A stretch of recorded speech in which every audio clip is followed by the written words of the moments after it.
Hello, Infinity Kingdom audience. Hope you're having an awesome day, evening, or whatever time you're watching this video. I'm glad you're here, and I'm glad to be covering a new event in Infinity Kingdom. We have the Malena's Ambition here. So I'm excited to talk about it. I'm going to talk about it the best I can because I know it's broken up in stages and it's brand new to the server here, brand new to me, and this is the first time that I'm seeing it. And also, I'm not an R6, so I can't show all the pre-set up selections that an R6 has to do to kind of kick this event off. But I'm going to cover this event as much as possible, give you some tips about it because it is an event that you have to kind of prepare for it. You'll get a notification 2 days before it starts, 2 or 3 days before it starts, actually, maybe 3 days before it starts. And you'll want to start thinking about your alliance and thinking about what's the activity levels at. Do you have cities? What levels can you do certain things at, like killing gnomes, training troops, and so on. So, unfortunately, to start this off, I'm going to have to read some things.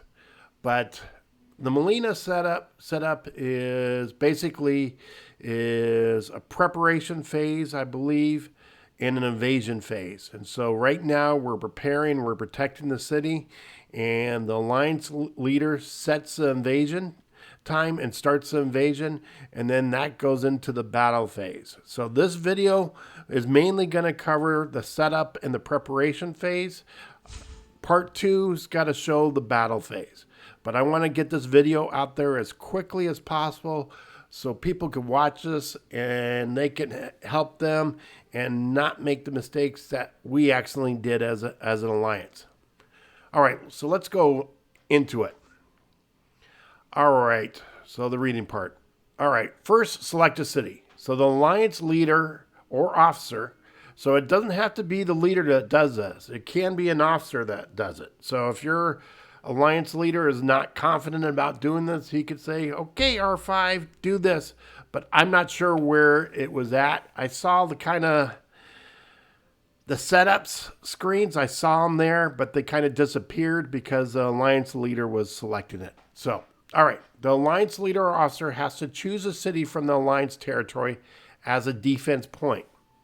The difficulty of the invasion increases with the city size or capital and the level of the city. So the difficulty as we go through with different cities, it will get harder to do. So right now, I think this is the easiest city to do, and we're preparing that. So, and he selected the cities. So the alliance leader or officer needs to choose the strength of 6 defense bonuses, with 3 being maximum defense strength and 1 being a defense minimum strength under each bonus. The lower the strength of the defense bonus chosen, the higher the points. The alliance. So the lower the strength of the defense bonus chosen, the higher the points the bonus alliance receives. Okay, I'm a little confused by that, but it reads as that the lower the strength of the defense, the higher the bonus points the alliance receives. I think if it's the way it's reading is if your defense is not as strong and you're doing much more in battling and attacking, that maybe there's a higher bonus. So maybe it's something to think through there. I'm not sure about that part. All right, so prior to the gnome invasion, your alliance needs to complete 6 cooperation tasks and 1 alliance donation task. Once the fortifications have been completed, the alliance leader or officer can start the invasion. So again, that's key. So it doesn't have to be the alliance leader. It can be an officer that starts it. So it does, which is nice about that is the alliance leader doesn't need to always be involved. So if he's busy, an R5 can do it, or he could sign R5s on different stages that, okay, you're responsible for this day 1, you're responsible for the second invasion, you're responsible for the third invasion. So the invasion is open daily from reset, so basically 24 hours during the event period. So, all right, city defense. Invasion rules. The invasion lasts 17 minutes. The first 2 minutes are preparation time, and during which 2-minute protection barrier for the city will be granted. So 2 minutes preparation. So the event will last 15 minutes in the invasion. 6 bonuses and bloody rage effects will be granted to the lords within the invasion area. Okay, so you got some bonuses, and once the invasion begins, the alliance will be attacked by 3 types of gnomes: normal, elite, and boss. Normal and boss gnomes will attack the alliance city. I'm really excited about trying this out and playing this out. So that's one of the things that a lot of Empire games do not offer. And I've always wanted to have this, something like this offered in a game. And I'm just saying Alliance games that I've played.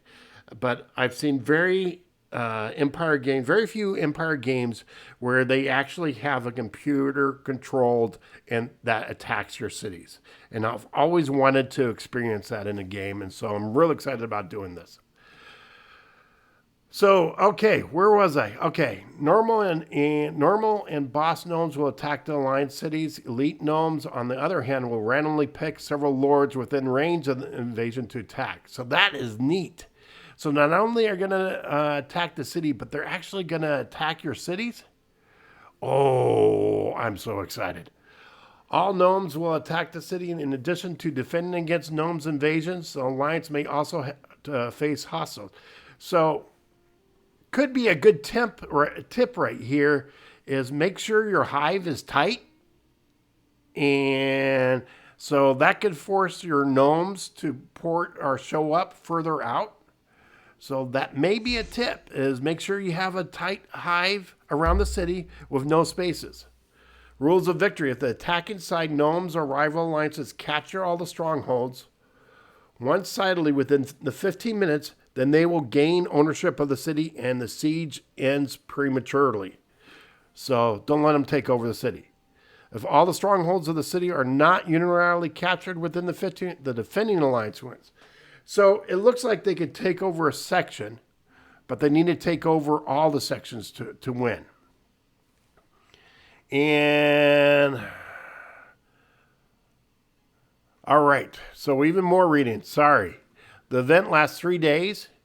Each alliance has only one challenge attempt per day. Okay, so one challenge attempt per day. Fortification rewards. Alliances completing the 6 cooperative missions together will be rewarded treasure chests and speed ups. Okay, we'll go through it. So we're working on that. And then defense rewards.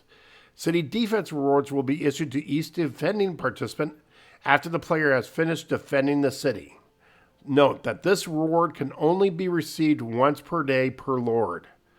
Rewards will be distributed by mail immediately after. So if you're in a defense, I think if you're defending the city, participating, then you'll get a reward.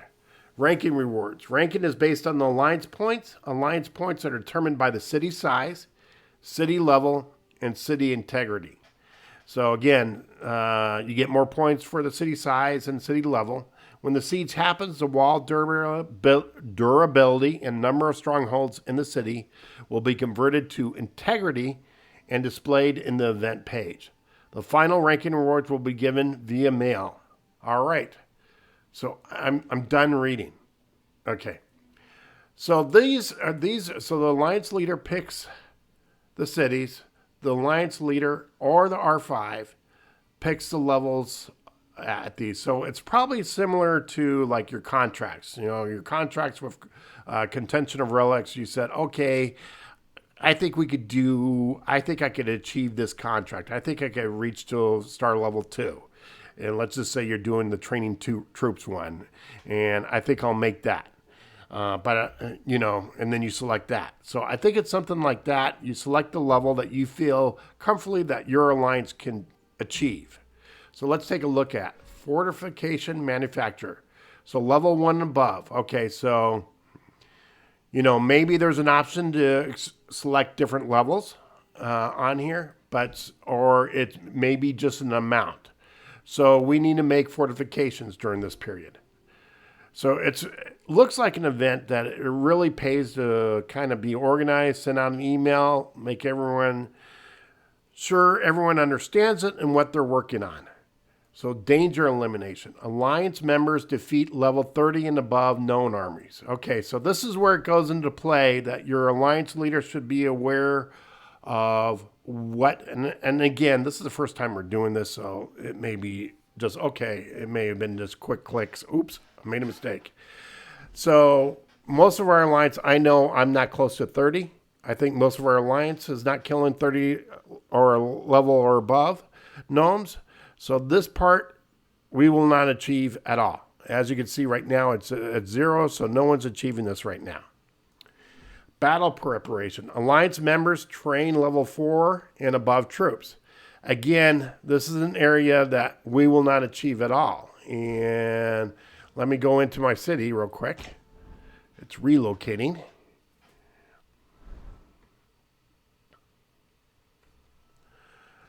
So if I click on, I'm working on level 3 right now. That's what I could train. I'm getting there to level 30. I'm almost there to unlock level 4 troops, but I'm not there yet.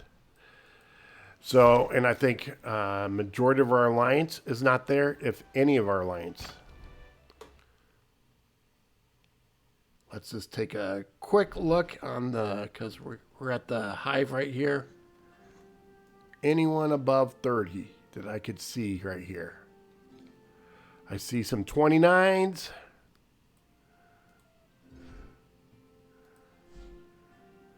See some 29s, but I don't see above 30. So that part, we're probably not going to, well, we're not going to achieve that part. Again, first time we're doing it, lesson learned, we'll do better next time. So alliance members defeat level 1 and above gnome bosses. Okay, so we definitely can do that. Alliance member gather any type of resources. Okay, and we definitely can do that. And then alliance members collect any type of within the territory. So, okay, so this is within the territory, and this is just collecting resources. So how do you know that? So you go in here, click on your server map, make sure you're on the world, make sure you have alliance territories clicked, show the city levels, and then show resources. So it can kind of give you a gauge, okay, so we want to collect resources here, here, here, and here, and over here, here, here. So unfortunately, we don't have a level 3 city, so we won't be able to collect any resources in the level 3 zones. So that would have been helpful because that would have given us some bigger pulls. So we'll need to focus on level 1 and level 2. So that's another thing. You probably want to send out an email and let everyone know, hey, collect resources in our territories, and probably tell them where they're at. All right, let's go back into it. All right, and then another part was to donate resources. So you donate resources. It was for this server at this point, it was 9,000 of each resource, 20 attempts. So you're looking at 180,000 per resource. So not difficult at all. We were able to complete that really quickly. And all right, so that's all the tasks there. So moving really quick on the resource collection, that's nice. So ranking rewards. Rewards seem exactly or very similar to in previous alliance events. So if you're in the number 1 spot, you'll get 3 philosopher's stones plus 500 gems and some speed up, and then it starts counting down. So we're a smaller alliance, so we probably, our goal, it would be to hit probably somewhere in here. To achieve that goal, number 4 through 10. If we hit number 3 or any place in the top 3, we will be ecstatic. But probably we'll end up somewhere between 4th and 10. All right, so that is Malena's event. Now, to talk a little bit about it, kind of a summary about it. Now, this seems like a really good event, for an alliance and get the alliance involved and activity involved. It's definitely an event that has some preparation. So what if you're in an alliance that has no city, which is possible? There's probably a ton of alliances out there with no cities. And it looks like you won't be able to participate in this event. So it may make sense for leaders to get together and maybe talk about the server as a whole and maybe give up some cities to some smaller alliances. Maybe maybe form a different alliance and do some merging to participate in this event and let some 3 cities go and say for this special alliance for this event. That may be an idea. It may be a good opportunity to say, hey, okay, our activity is not very well. We don't have cities. This may be a good extra push to some of those smaller alliances that seem reluctant to merge with other alliances.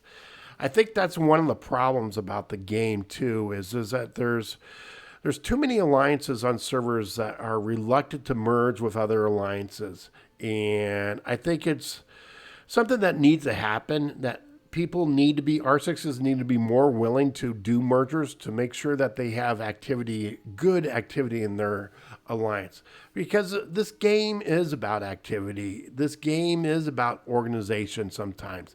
This game is about playing together and having social conversations together.